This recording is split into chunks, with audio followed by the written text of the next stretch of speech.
Be able to play tomorrow night? Nick was fine yesterday. We're waiting on Jordan, so we're going to have Okay. to kind of wait and see how that goes. But Nick responded well. Okay. As far as knowing whether or not Jordan be raised to some kind of protocol he's got to pass. Or Oh anything yeah, like yeah. that? You got to go through all of that. So Yeah. we didn't do a lot yesterday as it was, Okay. coming off the day after that game. So we'll have a better indication as we get into tomorrow and see how it goes. Those things a lot of times become really, as you know, I mean, a lot of injury situations like that become day to day. It's not like where something's broke or you try to put a timeline on it. It's different, right? So we just have to kind of work through that and see how it goes. Mm-hmm. How much do you talk about big picture with this team? I mean, you talk about that with us a lot, I know, but as far as your players, I know it's when you get better game to game, but you ever talk too much about what you want the program to be? I think you got it. Oh yeah, absolutely. But I don't think you dwell on it because they can't see that far ahead. Right. Right.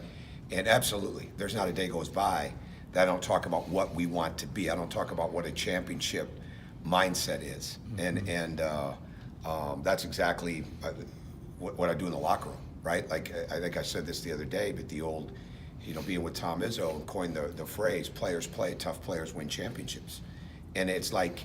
Long before we were winning championships at Michigan State, we were training and developing and coaching them to have that mindset, to be that type of player. And I think that's the big picture, right? The big picture is staying absolutely locked into the details of the day, the details of the drill, the details of the play, the details that they see in the film, right? That's going to create a bigger picture, when they can understand and absorb the details that become the fundamentals, because there's really no fun in joy in the game without being fundamentally sound and detailed in it. You can run up and down the court and play, but you're not going to win very much, right? And we've got to keep getting the fundamentals and the details down, that mindset that goes, because we might play well for 30 minutes. We might play well for 32 minutes. We might play well for 22 minutes.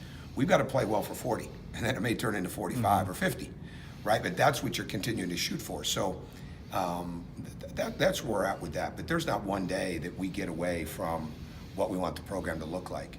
Because if I was just concerned about where we were at for each and every game, we'd never work individually to improve their shooting. We wouldn't work to improve their driving, ball handling, passing to the post, passing on the move, developing weak hands. And that's the cornerstone of our program, is the individual improvement that comes into a collective team winning environment. Seemed like you got more what you were looking for offensively this past game. What about defensively? They shot 50%. What are some of the issues there? Well, you shoot 50% on the road and 53% from the field. You think you got a pretty good chance to win. We didn't get enough stops together. We had 3 stops in a row one time in the second half. That's not enough. And they're too high-powered of a scoring outfit. And so as easy as it was for us to score, it was easy for them too. And it can't be that way. And there were just too many times we let the disappointment of a bad pass or the disappointment of a missed shot come down. And we got beat one-on-one a little bit, right? And we're not a one-on-one defense. You've got to come back down and you've got to stand your ground, and you can't get beat. And when I see that, I've got to do a better job of getting guys out, like right now. I did a little bit the other night, but you can't give up a play because you're living in the last play. That's immaturity, and that's still one of the greatest weaknesses that we have. And it's not that they're immature people as much, but we're immature with how we deal with success or failure on the court. Because what it comes down to, the old adage, it is the next play. And that next play is coming in real time in seconds. So you don't, it's not football where you have 30 seconds to regroup to get ready for 4 to 6 seconds. You don't have that. It's not baseball where you have the time to get ready for the next pitch or in between innings, right? I mean, it's coming. And the average game is over 6 possessions in length before there's a stoppage of play, right, on average. So you've got to go, right? You've got to go. And so that's what we've got to continue to grow out of. But we did not defend. There were times we did, but we did not defend them as well as we needed to.